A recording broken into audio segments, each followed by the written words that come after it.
Based upon our previous inspection of this engine, which leads us to believe that this engine has approximately or over 100,000 miles, but this was not disclosed from the seller since it was purchased on eBay, and the seller was most extravagant in advertising this engine for sale as a Nissan Pathfinder 2000 to 2004 QX4. So this engine is definitely not a Pathfinder or an Infiniti QX4, and this is why we have to remove the upper intake plenum and the valve cover on both the right side and the left side for further investigation as to the wear and tear on this engine. In the video description, you will see a link on how to remove this upper intake plenum for gaining access to the left and right valve cover. Removal of the spark plug from the left and right side of the engine will require removal of its coil, which will also require detaching of this bracket for the oxygen sensor plug harness. Removal of the coil on the right side and the left side will not require removal of the intake plenum, but this idle air control valve solenoid will most likely need removal for this spark plug in cylinder number 4 removal. Once both side valve cover has been removed from the engine, we will then remove the spark plug and perform a cylinder compression test to make sure that this engine is equivalent and capable of performing according to its manufacturer's standards. With the engine upper intake plenum manifold removed, we will now proceed by placing some form of paper towel in these ports, preventing nuts and bolts or insects from entering inside of the engine. At this point, it is now safe for removing the fuel injector rail with the fuel injector. In the event that should be done, always want to make sure that the injector is fitted with new rubber O-ring. At the same time that lower intake manifold can be removed, this is the manifold that basically separate the runner into the left and the right side cylinder head. Now will be the best time to remove the 3 coil on the right side cylinder head and the 3 coil on the left side cylinder head. This is where removal of this metal shim plenum gasket with a rubber pregnated sealer can be reused for reinstallation. Now it's the best time to clean in here with this purple blaster. Also you can use, this is a better product, also the same thing as that. So I want to cover this area here. Here is a company that I would recommend for another excellent cleaning product, is this heavy duty citrus cleaner, which is most likely available at the Home Depot. This cleaner is much friendly on the hands and surface when compared to the purple blaster, which is more of a metal cleaner. Spraying this area with a full concentration of the purple blaster to degrease it from high mileage usage. So a careful inspection of this engine, you can see the seller has pressure washed it to basically remove some of the heavy contaminant or grease to fool the buyer. So this is the most important part. You always want to clean. Cleaning will help reveal information about your inspection and investigations. When we take a close look at areas like right here and like up in these corners, you could see remnants of contamination from previously before they pressure washed this engine. So all that is a sign to let us know that this engine is over 100,000 miles, but we must perform a cylinder compression test before we waste our effort in installing this engine to the vehicle and find out that it has a bad cylinder or a knock on the crankshaft or the rod bearing. So this video is to give you reason not to buy used engine on eBay or the internet, because you will most likely end up fraud. Like in our case, you always want to make sure you could locate the engine, wiring harness, ECU for your conversion in the salvage yard and remove those components yourself, and then you could perform what you're seeing in this video. Never ever purchase your engine, ECU, wiring harness from eBay or Amazon.com or anyone on the internet, because it's all about money. It's not about loyalty. And in this type of craft, you need to be sincere and straight up, basically truthful, or this machine will never work the way it's intended to. With all openings in the valve cover blocked off, you will begin to see that cleaners start fermenting or foaming like that. That's a sign that it's cleaning in that area. So we will now take fresh water and wash down the entire top half of the engine and inspect it. If it should need another cleaning, then you will simply replace the process. A close look at the lower intake plenum. Notice there is no coolant passageway bridging the left and right cylinder head. In the video description link, you will see a video how a small leak can occur in this lower intake plenum for the Nissan VQ35DE and ER engine. Removal of the primary and secondary oxygen sensor will become most difficult since it's require a tool for depressing this button.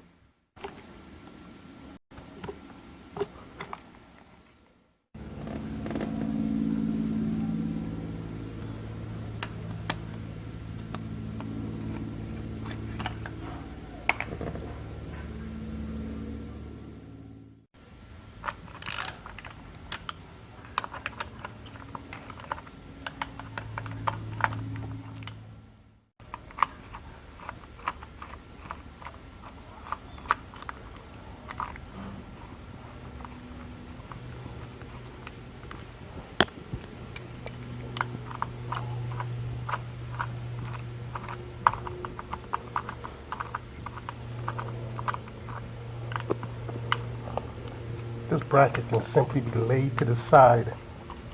Once it's unbolted, we'll unplug all these harnesses.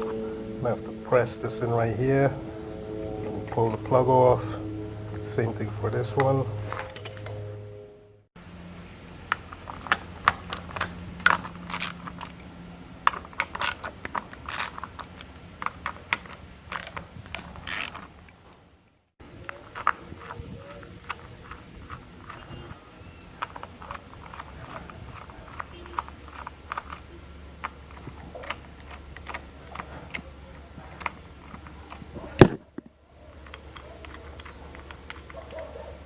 Once these coils are removed, there will be required an inspection on the inside. You'll notice a spring. That spring needs to be identified that it's not corroded or broken. So this is going to be done to all of the coil. Going to have to be checked, the spring on the inside. Plus we will have to do a resistance test on the physical coil to make sure they are functioning properly. Since this is a double overhead cam engine, which means it features two camshafts on each side of the spark plug, most of the time an inspection will be required inside the spark plug hole for notice of oil buildup. In the video description link, you will see a link for a video that demonstrates how oil could leak from inside of the valve cover down into the spark plug hole, causing misfire condition. On the left side valve cover, we have a few 10mm bolts on the coil and the wiring harness bracket. At the same time, you want to replace all these bolts in their locations so we don't misplace them. And as you will notice, we have 3 long ones like this and 2 short ones for the oxygen sensor harness bracket. For the left side, we will do the same thing, replacing all the bolts in their location, laying the wiring harness and its coolant throttle body hose to the side. Now it's time to remove the twin cam cover and the spark plug for compression and inspection tests. There is a total of 9 bolts that need to be removed for this left side twin cam valve cover.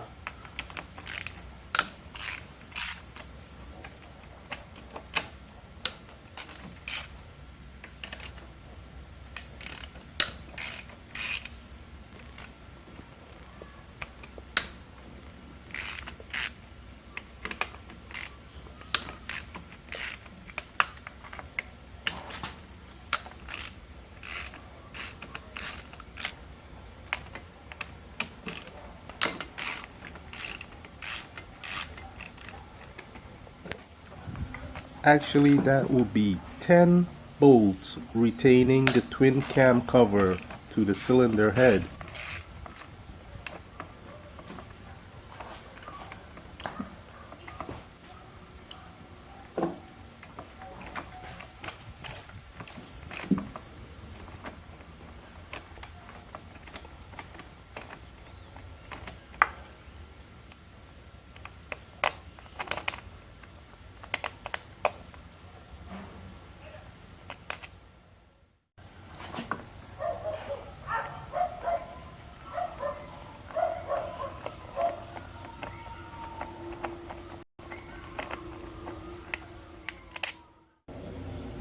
Sometimes the injector wiring harness will require movement to gain access to these top bolts.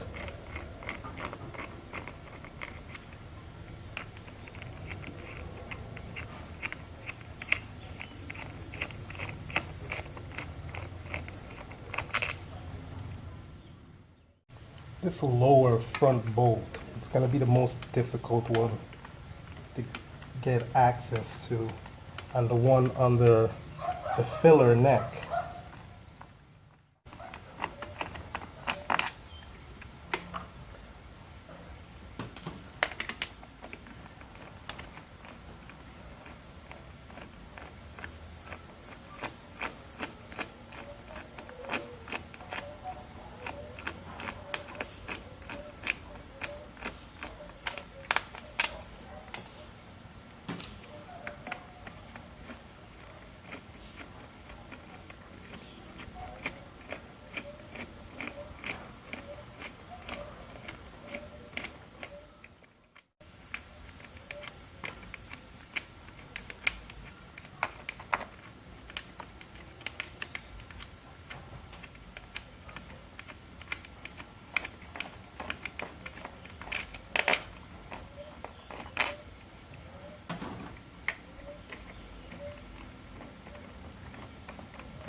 Before this twin cam cover can be lifted from the engine, we have to detach this hose for the PCV, and this will most likely become destroyed since it's so hardened it's also a rubber.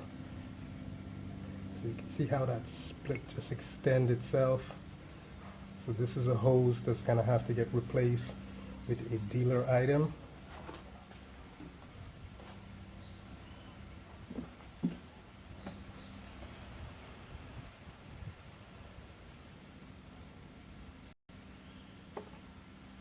Okay, so we're lucky at safeguarding it, preventing it from damaging, but that's what we need to look for when replacing a hose. We do not want that, those split and crack at the end.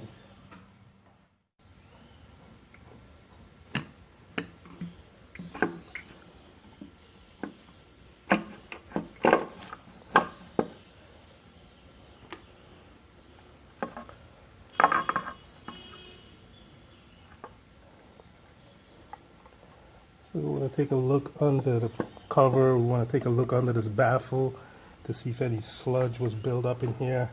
And based upon investigation, this engine was well kept in service because there is no sludge under this baffle plate.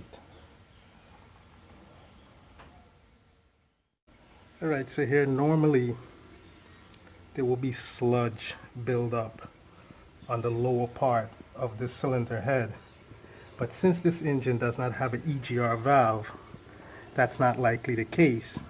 So that is why this engine looks so healthy on the inside. But in the video description link, there is a video link to show you what under this valve cover will look like if the engine had a EGR valve for emission. Here we will notice the EGR valve for a predecessor basic engine for the Nissan Pathfinder, which is the VQ35DE. This EGR valve, if you notice, this tube is what recirculates the exhaust gas from the exhaust manifold into the intake plenum to be burned in the internal combustion cylinder. This carbon that gets put into the induction system will then contaminate the engine oil, and the engine oil will eventually deposit those carbon deposits under the valve cover, in the groove of the piston ring, and other parts which can block the flow of oil to essential parts to prevent wear and tear. Now that you are aware of the function of the EGR valve, it is never advisable to disconnect or tamper with the EGR valve to prevent its function. In the event of doing so, the engine will consume more fuel and produce less horsepower. Here we will notice the two camshafts spoke about earlier. This is the exhaust cam and this is the intake cam. Let's move to the other side and see how under the twin cam cover appears.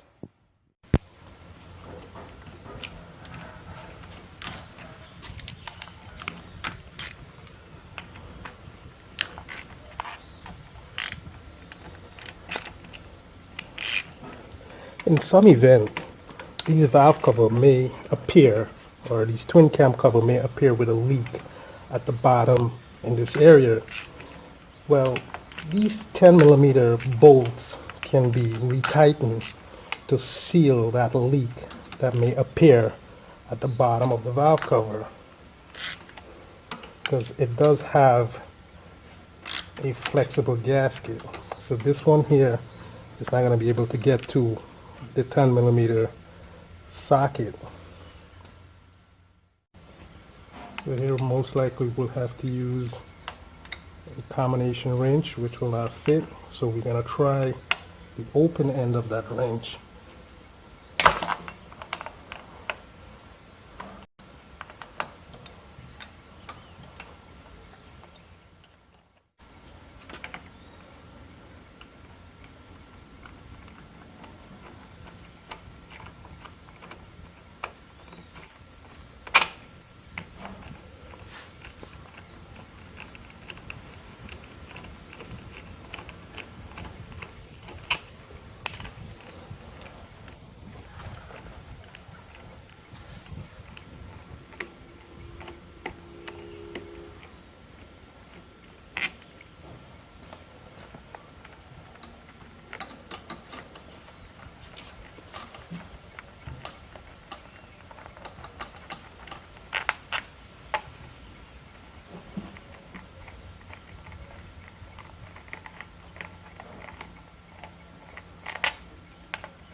So you can see sometimes the garment could remove with the bolt, but we really don't want that. We just want to bring the bolt out by itself. Last bolt is this one. Alright, so this bolt here is going to be a little difficult with the wrench. It's going to take some patience because it's almost will clear the cam hydraulic adjuster.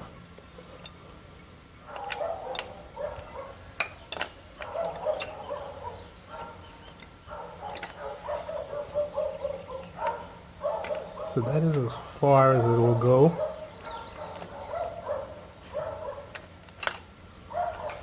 In some event, this adjuster, this cam timing adjuster, will require removal.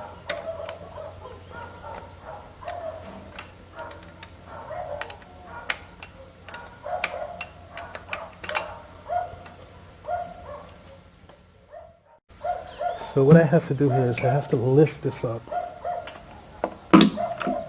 and basically remove the cover with the bolt. It's the easiest way. So you're going to have to make sure that this bolt is completely unthreaded from the aluminium to prevent it from stripping. Again, when we look under here, you can see there is no contamination, no buildup of sludge, and we have to look for a bolt that fell in here. Here it is. See, so all these are things you have to be careful when disassembling the engine. You have to make sure things don't fall into the valve train or the intake runners. And again, you can see we have another one here. Very important that all the hardware remain out of this valve train. Okay, now I want to place back this duct tape, which is basically waterproof. Keep the moisture out of the engine. If the cam cover is to remain open for weeks and months, it will be best to coat the cam lube with some grease or lubricant to prevent corrosion. Anytime the engine is unattended, always cover the valve train with cloth to prevent dust and foreign contaminant from entering the valve train.